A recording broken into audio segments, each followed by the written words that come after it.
like equally to appreciate the United Nations organization for seeing it worthy to declare today as the International Day for the Boy Child. Why boy?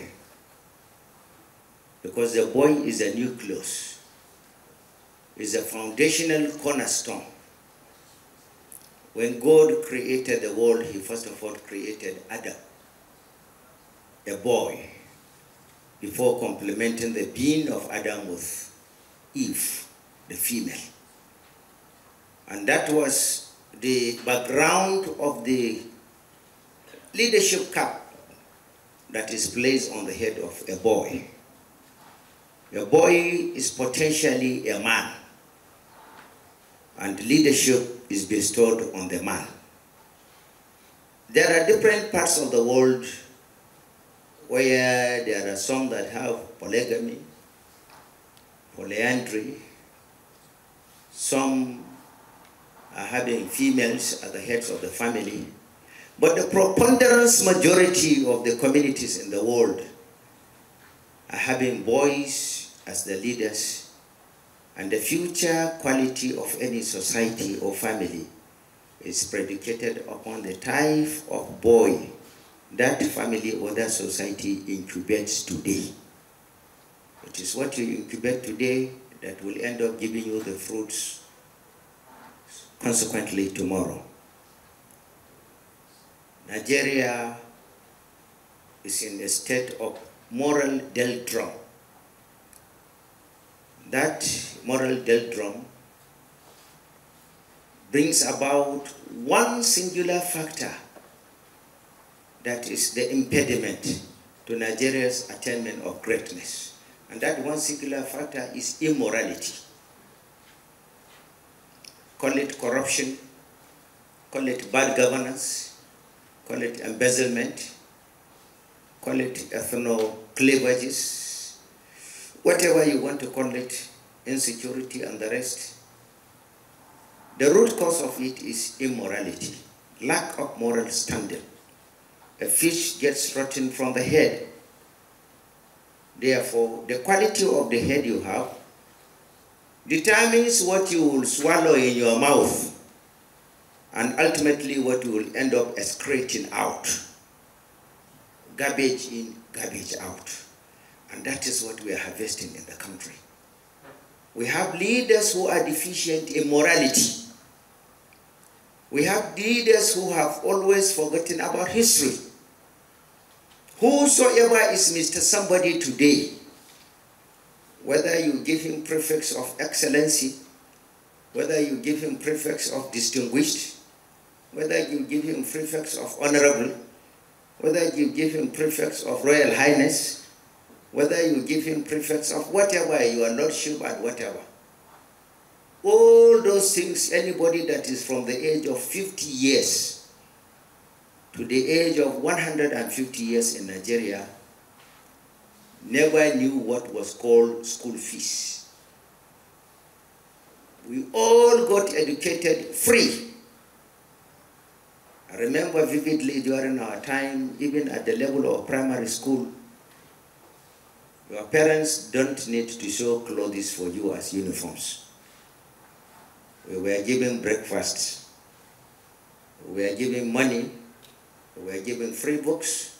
At the secondary level, you will be given mattress, tarpaulin, you will be given blanket, you will be given canvas, you will be given vests, you will be given uniforms, you will be given variety of foods, as well as vegetables and fruits. Whenever you are taking your lunch or dinner, you will be given milk, you will be given toilet papers, you will be given soaps, you will be given everything. At the advanced level and the university level, I remember vividly, if your clothes are dirty, all you need to do is to assemble them and drop at the doorstep. By the time you are returning from your lectures around 3, 4, 5, the launderers will come and knock at your door, kneel down and give you your well dry clean clothes, and thank you for that. We used to be given transport money at the level of secondary school. We used to be given money at the level of A level called Volga or bursaries. At that time, it's very easy for a university student to own a small car. In Hausa, we used to call it Lada Mboko. In other words, a mini car as a gift for education. In those days, when you are at the level of secondary school and above, companies will be scrambling for you to come and work what we normally call vocational jobs. So free, come and get vocational job, you earn your earnings within the period. So much that even during the holidays, you don't have time to turn yourself into a vagabond because you have something meaningful, you have something that is coming. At that time, students just decide from today, maybe from Kaduna, you want to go to Jos and enjoy yourself. You discover students having vehicles. You drive when you are tired, you park by the roadside, you sleep, free, nothing like insecurity. We don't know insecurity, and the lexicon of our dictionaries does this. Sleep there, do whatever. Government was the servant of the people. That time when it was Independence Day or any other thing, the children come out in tumultuous number to cheer the leaders. Hoisting flags and other things, appreciating the leaders. By the time you get employed, the first thing is the government will give you accommodation. Will give you a 3-bedroom house. The government cannot give you, government will now give you, in lieu of accommodation, 28 days of hotel accommodation money within the period of which they will provide you with the house. Such was it. And when it is weekend, there will be parties, there will be celebrations, you have social interactions, cows and crates of soft drinks will be given to the children. By that time, once you are a student from primary up to the up level, you are a king. You are being told that you are a king. You are being trained to become a civilized future leader. The future was working upon you. At that time, things were so distant because of the presence of only one word. Justice was it. Justice was it. Those that used to manage our treasury were genuine leaders, imbued with all qualities and rudiments to dispense justice.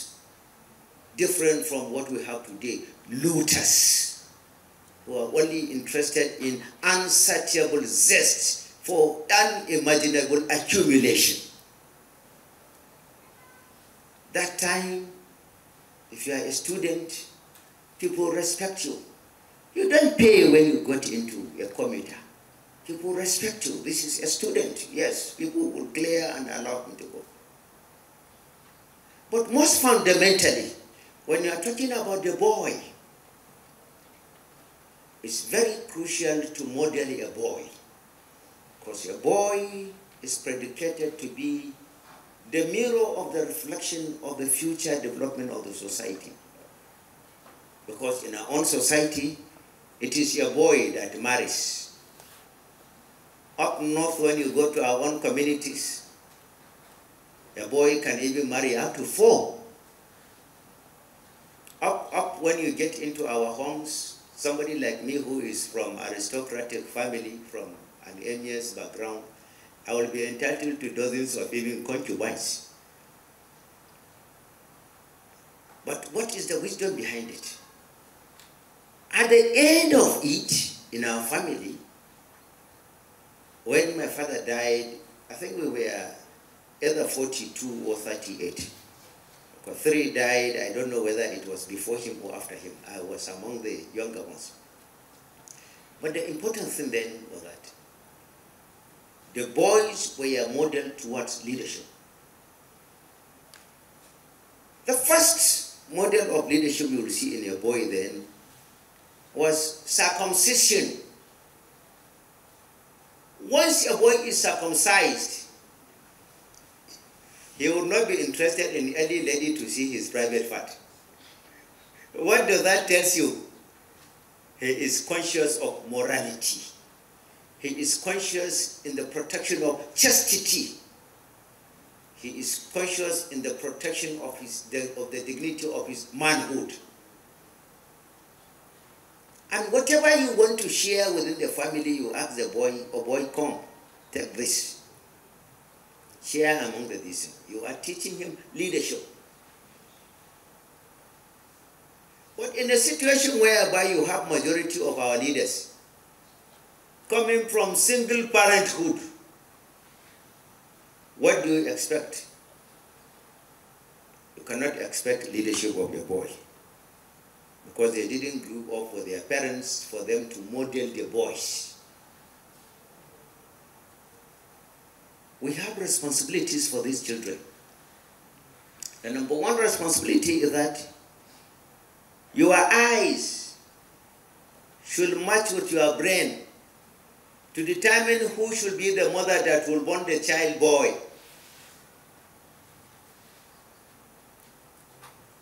If you decide to go and get a lady from brothel,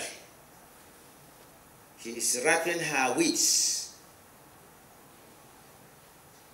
Instead of sniffing scents, she is sniffing cocaine and other things. Definitely you want to end up giving birth to a community boy. I don't want to call him a delinquent, but I call him community boy, because he prefers to be on the streets of the community rather than being in your home. The second thing is that you should, as much as possible, throw away traditions and go by practical reality. I do not see merit in the type of family we are keeping up north. Up to now in our society, somebody will be beating his chest. I have 20 children, I have 30 children. What quality of moral training, what quality of education, what quality in terms of dressing, in terms of nutrition, in terms of peer control are you giving that boy? By the time you ask him, he will shut up his mouth. In the north, we are only producing numbers with deficiency in quality. You should therefore be just and fair to yourself to produce such optimum number that you can excellently take care of. The next thing is that you should give him a good name. Don't, when your wife delivers, decide to give your boy's name Accident. Or you decide to give the name of your boy Devil. Think of fine good names and give your boy. Name is a shadow of spirit. The spirit is hoisted on the name. And the character of that spirit will keep following the innocent boy. So give your children good name.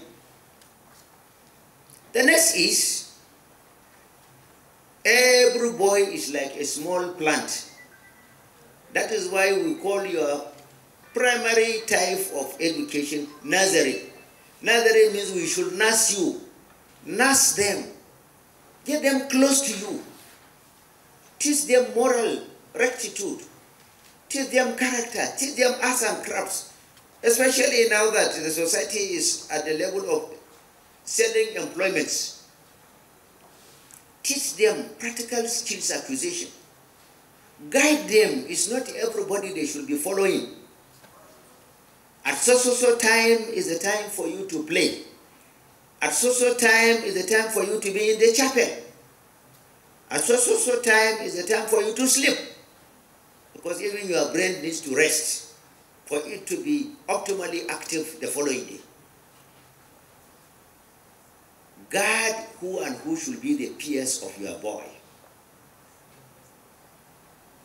At the level of the age of 7 down to 27, peers have great influence over the type of boy you are incubating to become a man.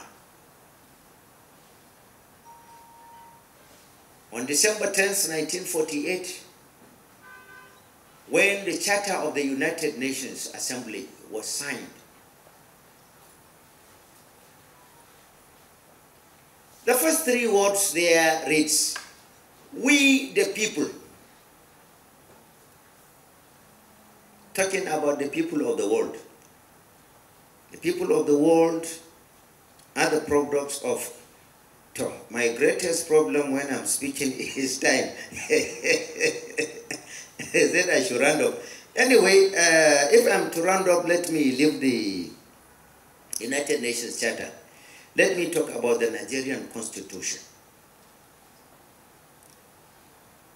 Section 33 of the Nigerian Constitution says there must be right to life.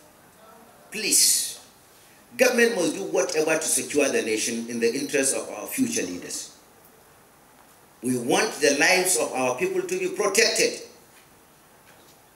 Section 34 talks about the freedom of right to human dignity. Man deserves some respect. Time will not allow me to go into all the articles of the rights, the charters, but 33, 34, 35 out to 44 talks about fundamental rights. We want our children to get fundamental rights. The most important is under Section 16 of the Constitution, economic empowerment. In Nigeria, 99% of the people are living in squalor, are poor. Only 1% is enjoying 99% of the wealth. Nigeria is not destined to be poor. We have 148 different mineral resources of rich quantity buried on our land. Uranium is there for us to develop into a nuclear superpower. We have 28 points where you can go and exhume petroleum. We have gold. We have diamond. We have sapphire. We have bitumen. We have aquamarine. We have rhodium. We have many, many other things of international repute that we can extract. Countries that know what is important. As a citizen, you are entitled to a house. As a citizen, you are entitled to meals. Every weekend, you will come and take the type of food you want, food items to be brought to you that will take you for a week. Education must be free. Employment should be guaranteed. There must be free water, free electricity. There must be free security for citizenry. Most unfortunately in Nigeria, with the exception of the air you breathe, there is nothing you get free. Even the air is because they cannot control it. Because even if you need pure water, it's 3 for 100 naira. So we want to enrich our young men so that they will become future leaders that will correct all these ills. Section 18 talks about the fundamental rights to education. There is a school at Lekki whose tuition fee is 44 million naira per session, a secondary school. And we have government, and government cannot stop this senseless madness. Government must be educated to understand that leadership is a trust. Leadership is a trust. You are not better than anybody when it comes to background or education or strength or age or anything.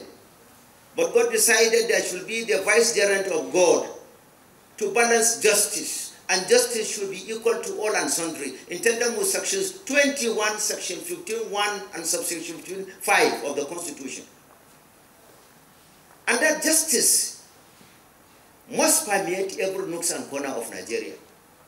You are not wiser than God, that God decided that all of us should be under one country. If God had wished, and a thick woman and an Igbo man would have been the ones to born me. It's not by my choice that I'm born in Katsina State. The poor old mad woman you see roaming on the street would have been the one to born me. I have no hand in the determination of where to be born, who to born me. I should therefore be a representative of Almighty God to transcend justice in the community called Nigeria that I find myself in. We have no reason whatsoever for our young people not to be denied the basic necessities. You must give our boys food, quality food. We must give our boys security. We must give our boys education. We must give our boys moral training. We must give our boys clothes. We must give our boys recreational facilities. If we fail to do that, we are incubating monumental failure for the future of Nigeria. And God Almighty will never forgive us. We must appreciate that we are wrong. The direction Nigeria is facing is wrong. We must come back to morality. Serve our younger children. Serve our younger children. If we believe in the hereafter, and if we are desiring that our hereafter should be better, for us to say that we judicially serve as vicegerents of God in dispensing justice to the children we have succeeded in producing. Because of the time limitation given to me, I think I have to pause here. Industrious is somebody very close to me. The same thing, His Excellency, quintessential statesman, Ifeanyi Ubah. I have tremendous respect in him. I would like to use this privilege of your presence to pass a message to the Senate President. Nigerian children are needing two things: protection and development. Protection and development. Why I say protection is because so many things meant for the children are normally taken over by the parents now. When Her Excellency Mariam Abacha developed the National Children's Hospital, before you know it, the old people changed it, and there is even no named children in the hospital. They have taken over. And the government has Ministry of Women Affairs, and there is National Center for Women Development. So on behalf of these children, globally on behalf of the children, both the boys and the girls, I would like to help you to help me deliver the message that please, we want National Commission for Children Development. Please. Assisted to make a legislation on this, that commission will be in charge of protection and the development of our boys and girls. This is my first message. The second thing I would like to use this medium to say is that in appreciation of what this organization is doing, my friend, who is the High Commissioner of India in Nigeria here, because of my relationship with the Indian Prime Minister, last month they have given me a special honor of 100 slots in Indian universities, scholarships from secondary school up to PhD, free of tuition. I would like to bankroll that honor to this organization, so that this organization will work out the modalities. Our deserving secondary school students that are interested in going to India, free of any tuition up to PhD level, so that they benefit. This is my assistance to this organization. Thank you very much. Thank you.